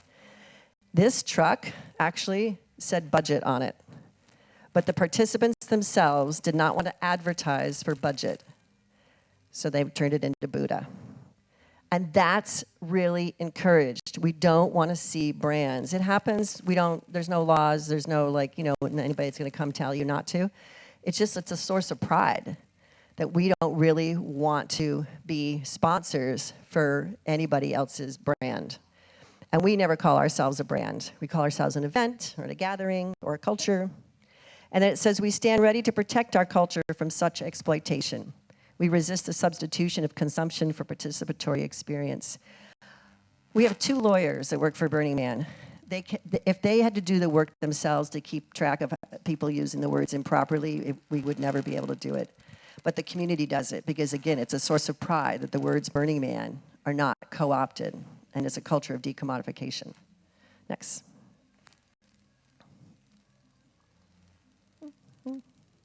It might take a second. We are working off a drive. Did it come up? Nope.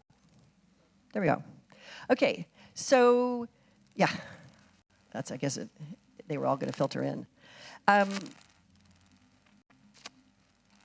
So when you think about, well, so what? So you go to Burning Man and you hang out and you have a great time, big deal. And you go out and you have a great time and you help build art with each other. Well, really, what people are doing in order to do things collaboratively, they're doing it as a group.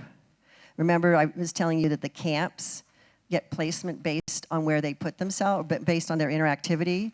Well, how are you going to motivate your friends? Like, imagine this room. I don't know, there's 120, maybe 35 people here. If we wanted to make a camp together, we'd have to create structure. It is sometimes organic, it's sometimes deliberate. So someone might have put an idea down, and we sort of come together, and we sort of figure out what our leadership looks like and how we're going to do it. So one of the outputs that happens is people take leadership at Burning Man in order to do art and to do camps that have never taken leadership before. They're like, fine, I'll do it. Project management.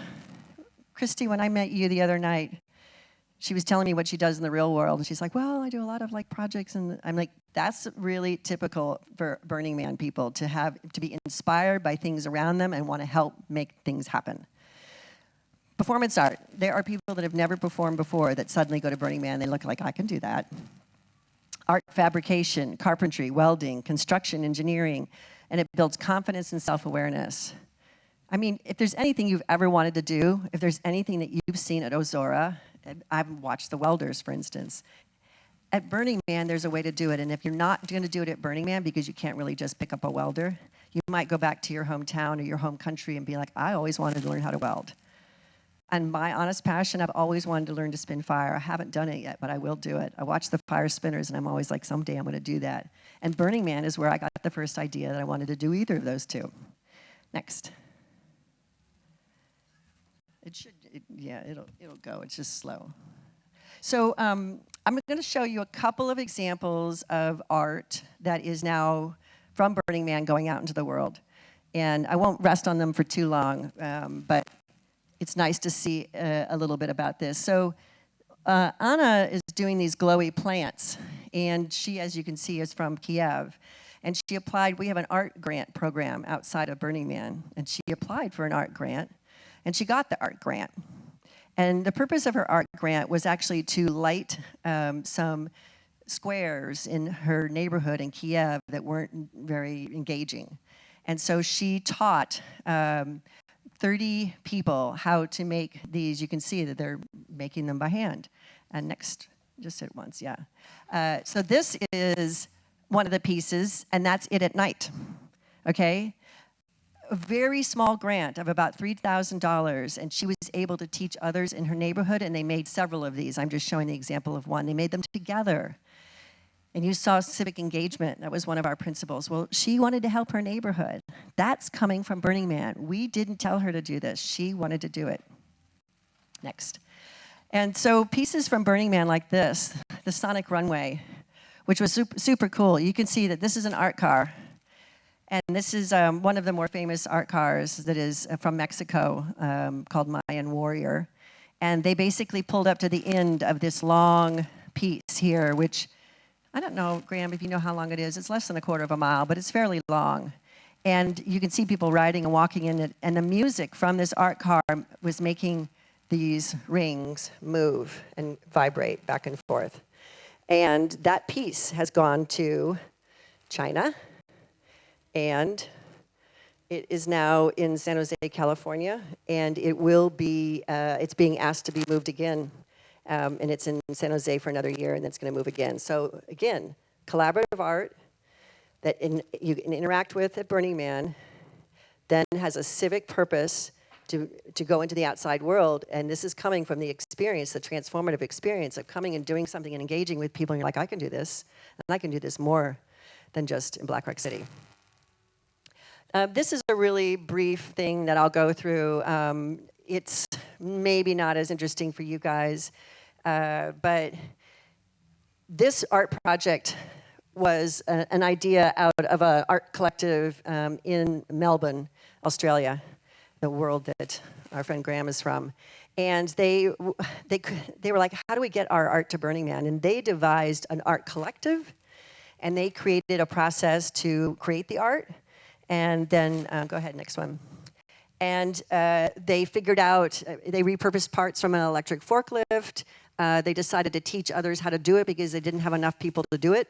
So they found friends that wanted to learn how to weld and to fabricate this little adorable creature. And then the adorable creature has actually gone to festivals in Melbourne, and I think it's been to Rainbow. I'm not sure if it's been to Rainbow or not, but yeah, I think so. Something called Strawberry 2 in the United States. So they funded themselves. They figured it out.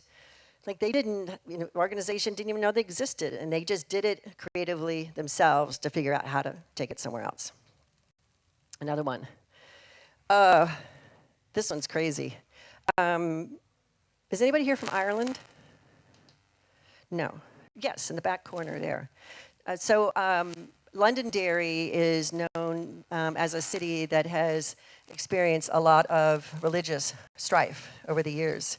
And at this day and age, none of our countries can really, let's be real, it's be best if we not fight about anything in our countries or outside of our countries. And Londonderry is a city of Protestant and Catholic, and it's got sides of the city. And an organization in Londonderry contacted an organization in Britain called the Artichoke Trust, and the Artichoke Trust contacted David Best. David Best is the artist who did this. And they said, we want to build a temple in Londonderry.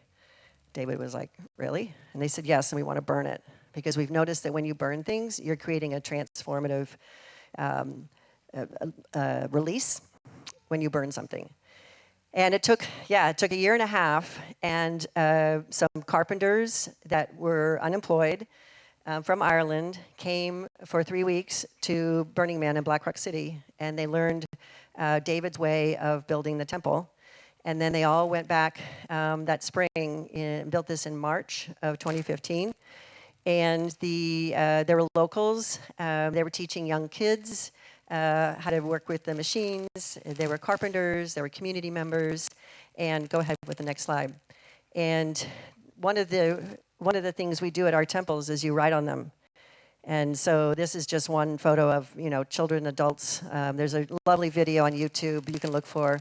that is really touching that it's too long to show here, but the BBC did a beautiful piece.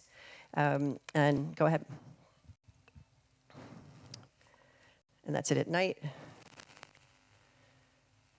And next one. Right there on the hill overlooking the city. It's pretty amazing. You can only imagine. That's part of what we're doing, is taking the culture and the experience, and when other people are feeling provoked by it, we're helping stimulate that to happen in other places. And these are some of the places in the world where different things are happening. It's not just happening in Black Rock City. Yep. So we've got 20, it's 20 till. We can take questions. So we'll take questions.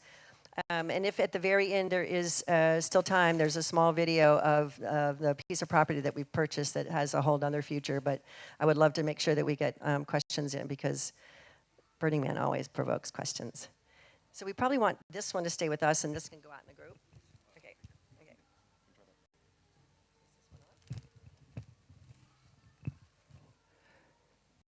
Can we make sure the lead mic is on? Yes, there it is. Great.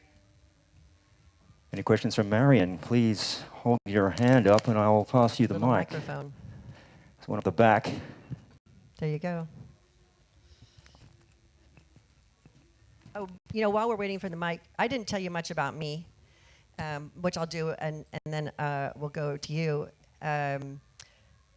I have been the CEO of Burning Man since 2013, and before me, there wasn't a CEO.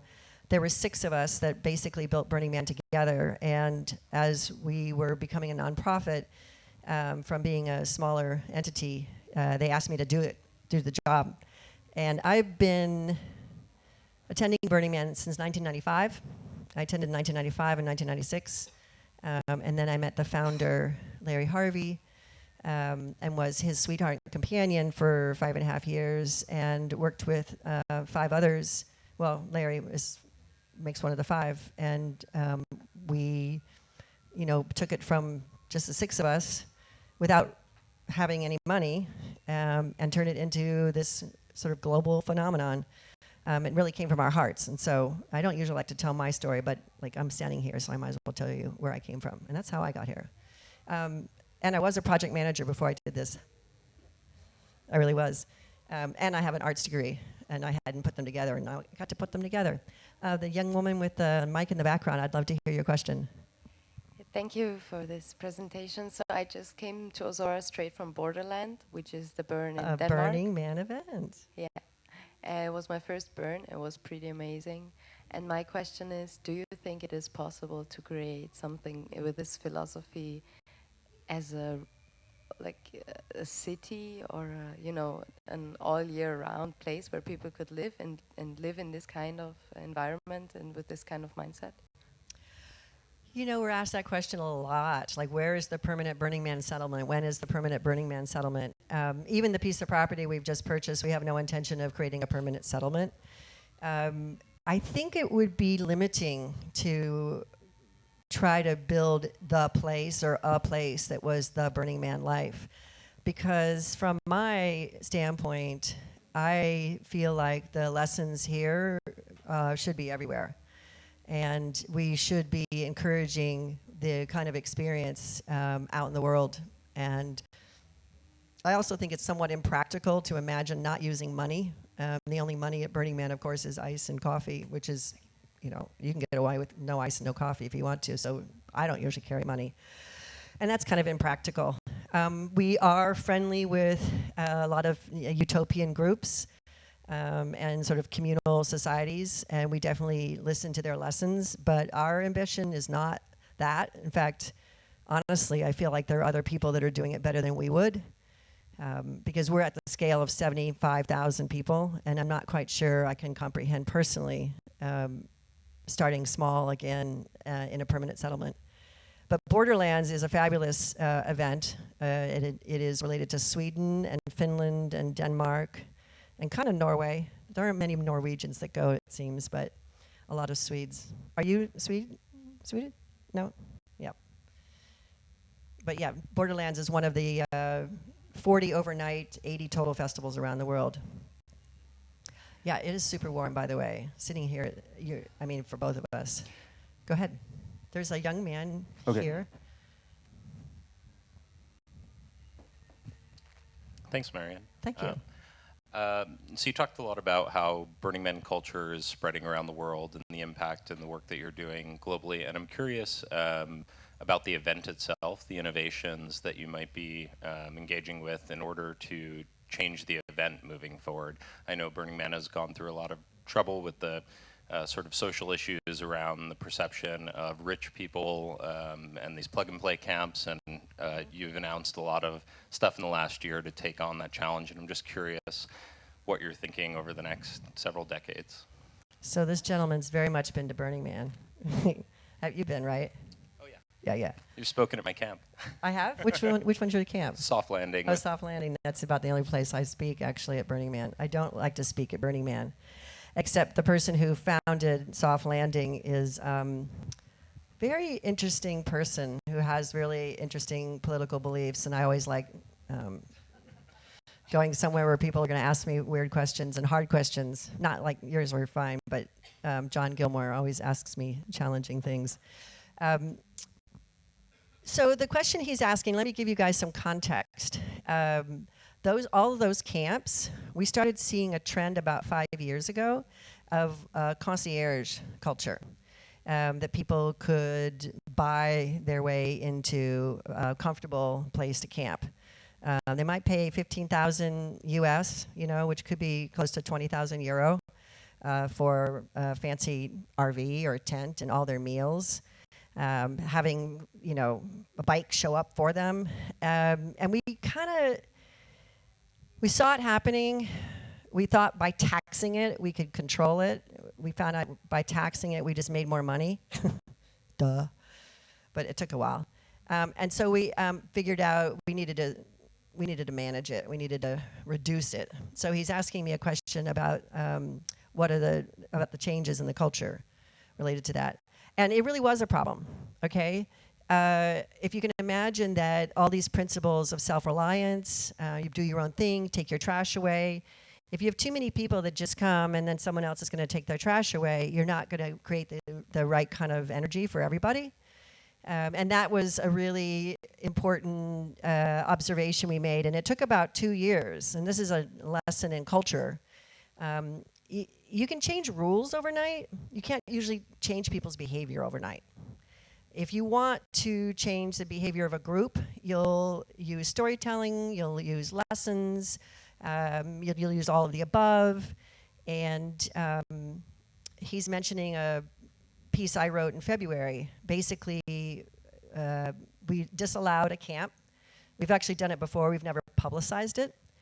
So when they went to apply, we said, you're not coming to Burning Man this year. They were trying to be innovative with their housing. They had some ideas, but they were just a camp that was mostly convenience. It's a more complicated story than that, but they were, we count on people to take care of their own waste. So if you have a camp with showers and toilets, they need to make sure that the showers are catching the water environmentally, and this group wasn't. And they were just not following the cultural expectations. So I don't know what's going to happen this year. We've done a lot to make changes. We used to have a very high price ticket, which was $1,200. We have now one that's $1,400, but there's a limited number. And that is such so that if people really, really want to go and they have the money, then they can buy them first, and that they're out of the line. If you have the money to buy an expensive ticket, why try to get a ticket that's $400 for everybody else? Just, make your contribution. And we used to allow 4 of those to be bought at one time, and we reduced that to 2. And that is going to change things too. And then we changed a lot of the rules. And what I really appreciate about your question is that, for me, what we're doing is cultural. We're trying to set an example, and we're also trying to learn from other festivals that aren't Burning Man, and other festivals that are Burning Man. And one of the things we're most proud of is that we have this really unique culture. So when we see mistakes in the culture, we have to think really hard about what is it about, what have we done? And we had done some things like this tax. We got really used to the income off the tax of the generators. Okay, everybody brings in their own generator. There is a grid, but you have to get the right kind of permission on the grid. People were bringing in extra RVs. Just a company was driving them all in, like, here are the 10 RVs. We had to change that. We had to change the way kitchens were being brought in. So it's a full-on effort. It's going to take a couple of years for us to see the results. But I expect that, well, I already know, because people were absolutely trying to get more tickets and asking for them, when in fact it's like, you know, there's the system. So that's a really challenging part of what we do with Burning Man, is really trying to teach other people how to improve their behavior for the good of everybody else. So we have about 10 minutes left for questions. Cool. Want to hear? Hi, thanks for your presentation. Thanks. Kind of along those same lines of contradictions within festival culture that I know go beyond what maybe you can control, and it's part of capitalism and just world structures of oppression. But Burning Man, it is unique in many ways, but it's also a very white event. And yeah, I've just heard a lot, and I've also seen it, that just it's not accessible to people of color. It's uniquely expensive to go because of, especially people that don't live in the United States or on the West Coast, everything you need to buy to survive for a week.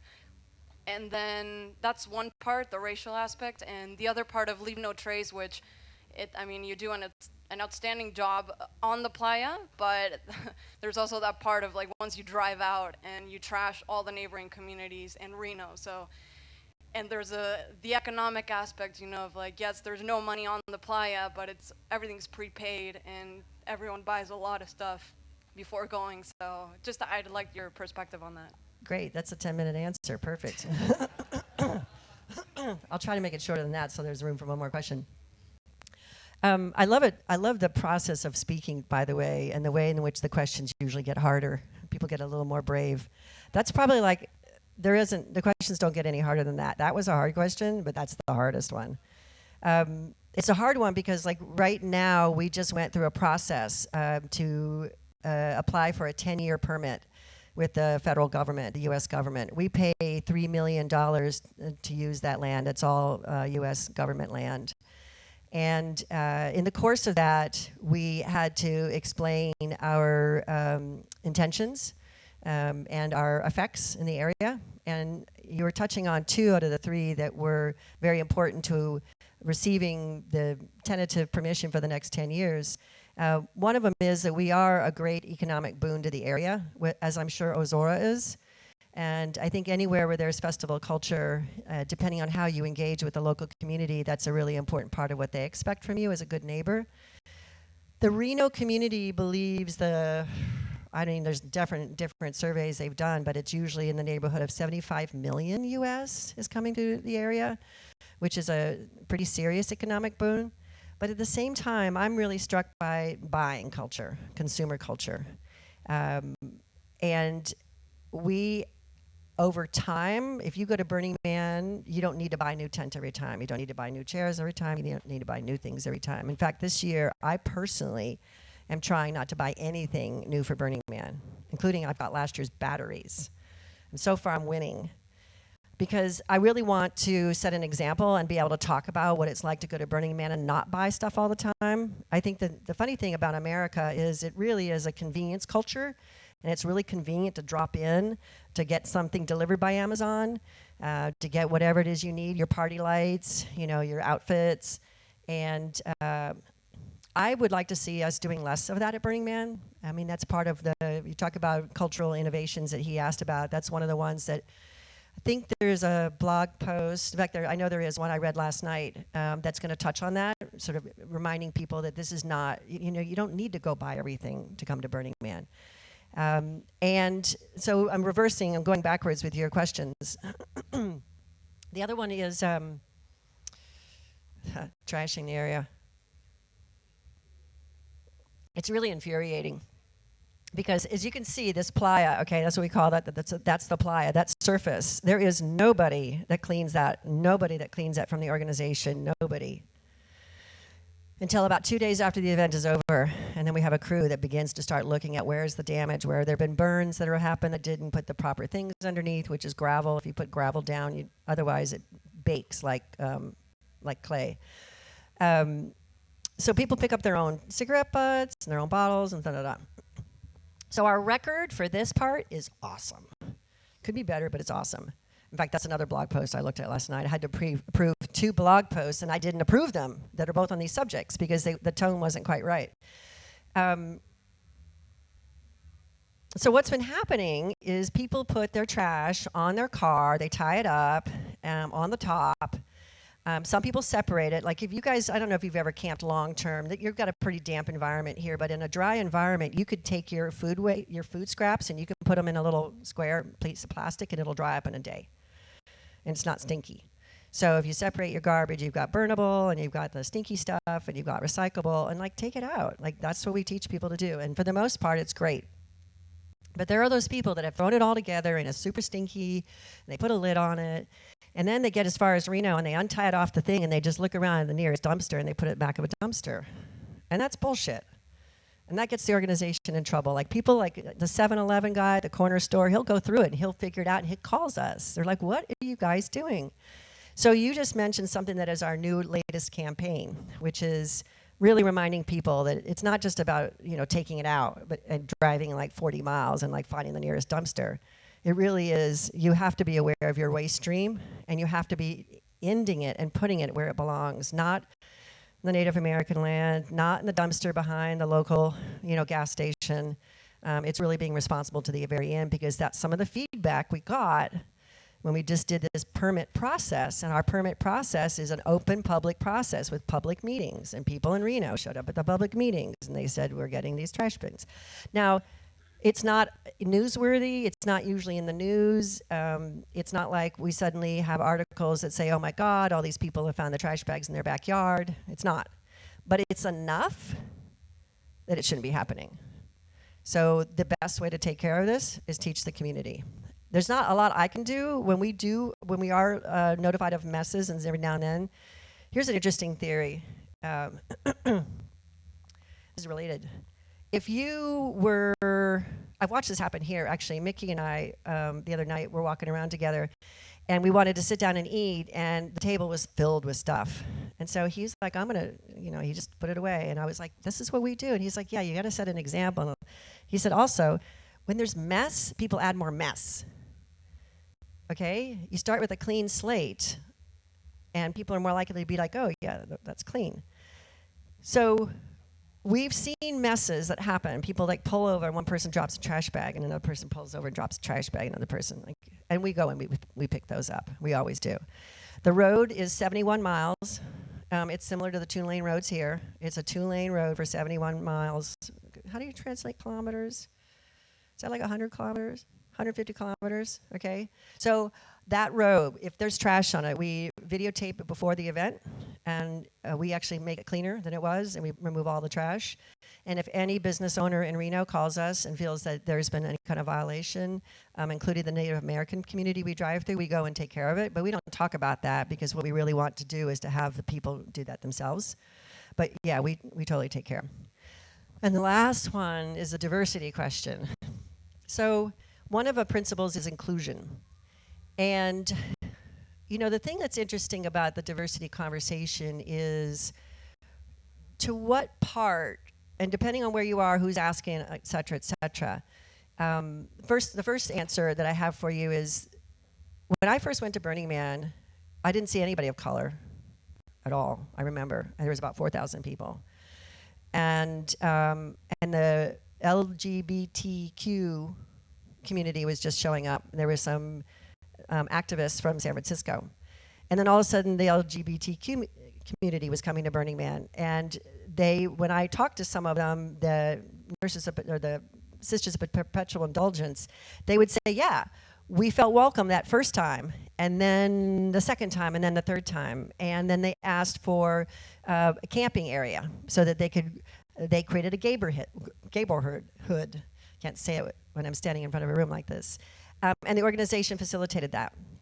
And along the way, people have asked, well, what about this group and what about that group? And when we're asked for assistance, we absolutely create the opportunity. And we really consider ourselves a culture of inclusion.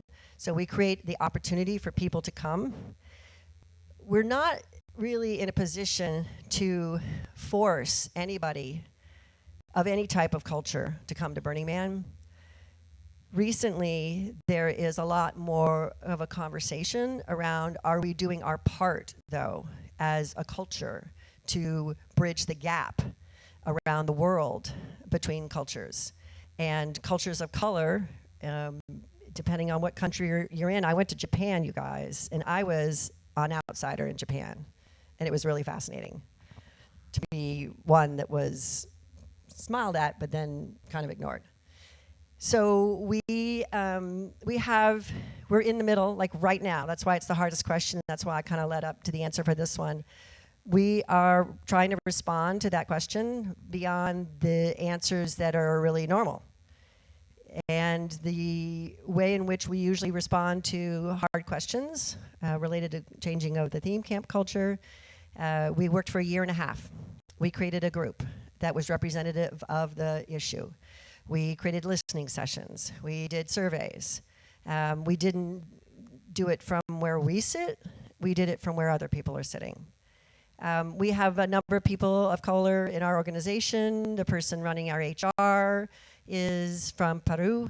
And, you know, people ask him in interviews, because he and I do some of the high-end interviews, and he's like, I don't really notice it. He said, I have come there as a gay man of color. I'm accepted, and has not ever felt not accepted.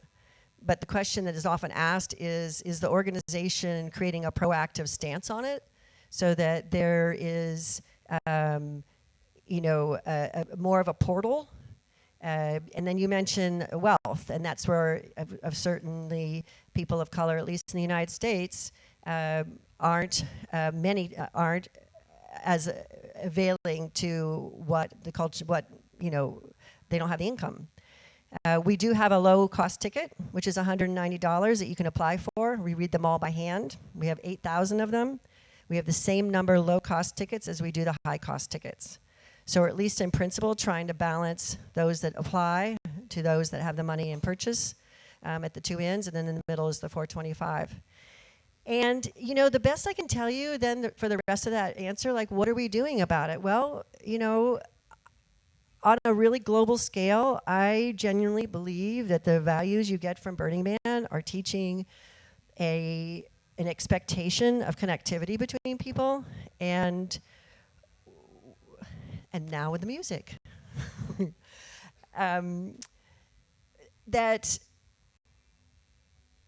That would not be well served if we force it, but it's well served if everybody engages in it. So I'm trying to set the stage for us to ask those questions of each other and not have the organization be the one that's in charge of the answers, but really create the listening opportunity, create the conversation, look for the answers. I can't change wealth in America. I can't change wealth around the world. I can't see the value in creating camps that you have to apply to because you don't have the income. What I can see is the value to is reminding the community of the importance of diversity and encouraging people from different cultures and different economic backgrounds to actually support each other, which actually is happening. We do hear from camps sometimes that say, well, I've got room in my camp, and then we hear from people in overseas in particular saying, I don't know where to go. And so we do a little bit of roommate matching, so to speak. There are camps that if you email them and you ask to join them, they're not going to ask you how much money you make. They ask you, to take a role and to have a responsibility. But I can't get around the fact it's expensive to get there, and I can't get around the fact that that it takes a lot to get there. But that's why I showed you the map of that there are so many other theirs now.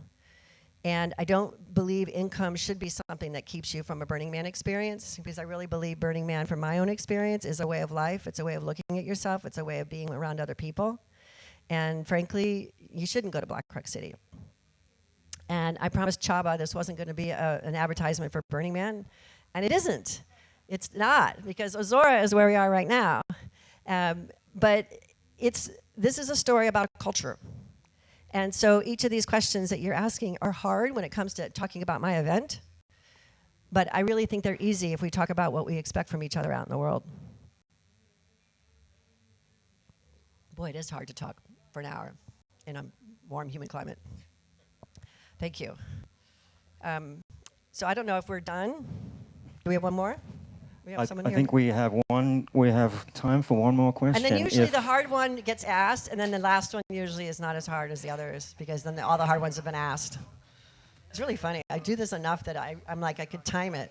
And I always tell people, please, they'll be like, no, we need 5 minutes of question and answer. I'm like, no, you can't do 5 minutes. It has to be more than 10. So thank you, Marian, for the presentation, also for being here only 3 weeks from your event. Thank you. So I would like to ask you, what is your perception about a possible synergy between festival cultures? Like, can you see that potential, and what could be the results of that kind of synergy? You're asking me my favorite secret question.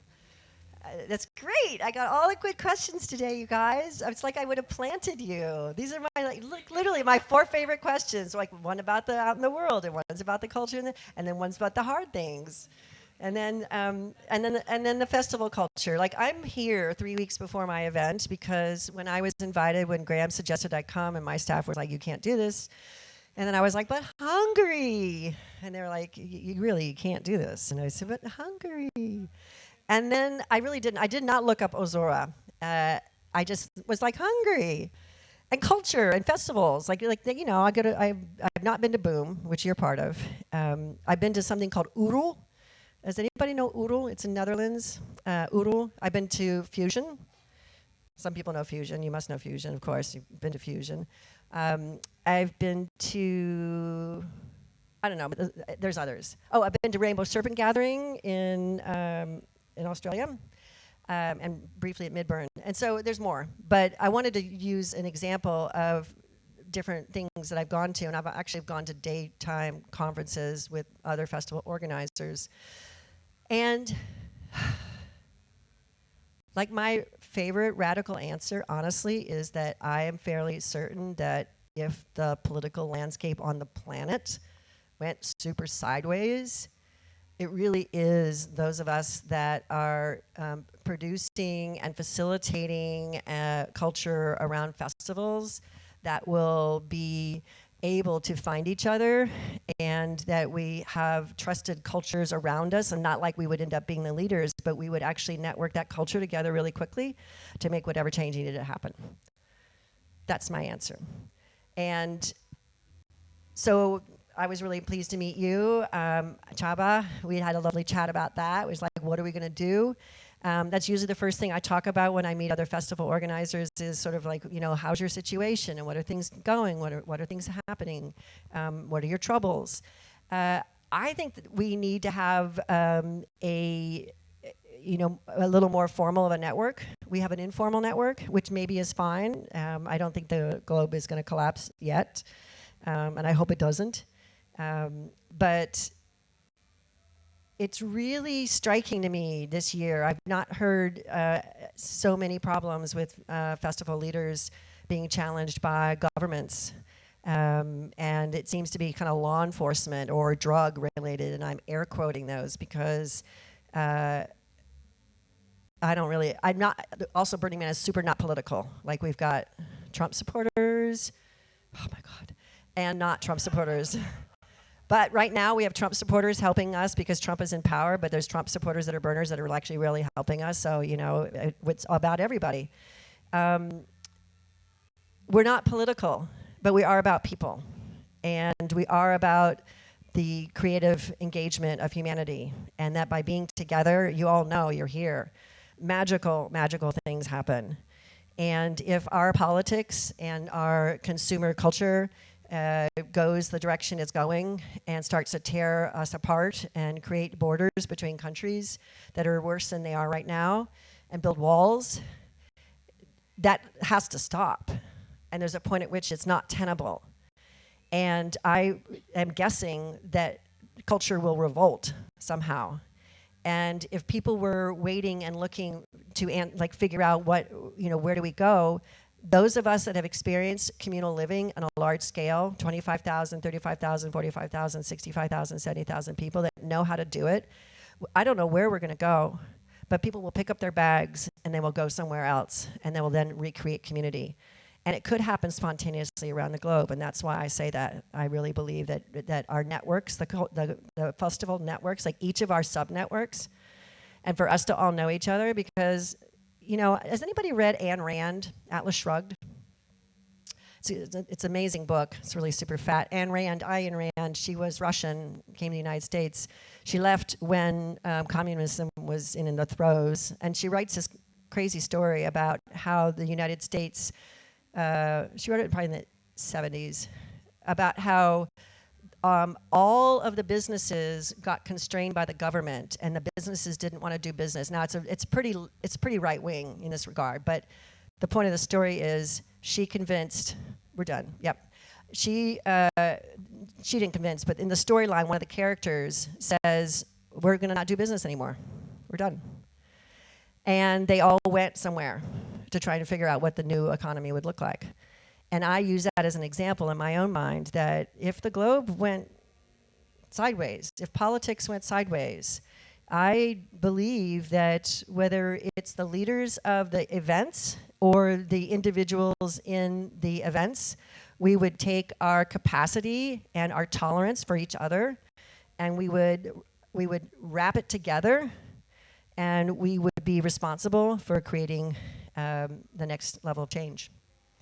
I mean, that's a super underground answer, and you have to sort of have faith in what I'm saying to go with it.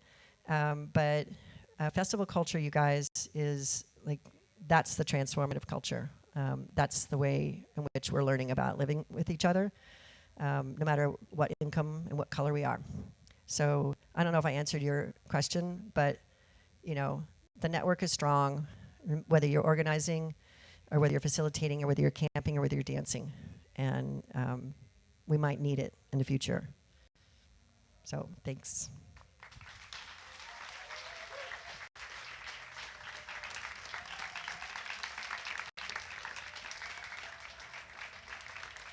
Thanks. And you can see it says Hungary at burningman.org. If you're Hungarian, or even if you're not, but if you want to connect to the Hungarian burners, just email that address, right? Yeah. And she answers it, and she can add you to, I don't know if there's a Facebook group or an email list, but then you can get more information about how to connect with the community here. Thank you, Marian, for such a wonderful presentation and detailed responses to some very difficult questions. And Marian will actually be back with us in a short 20 minutes. She is on my panel with Raven, Alan, and Robbie on transformational festivals and culture at 4:30.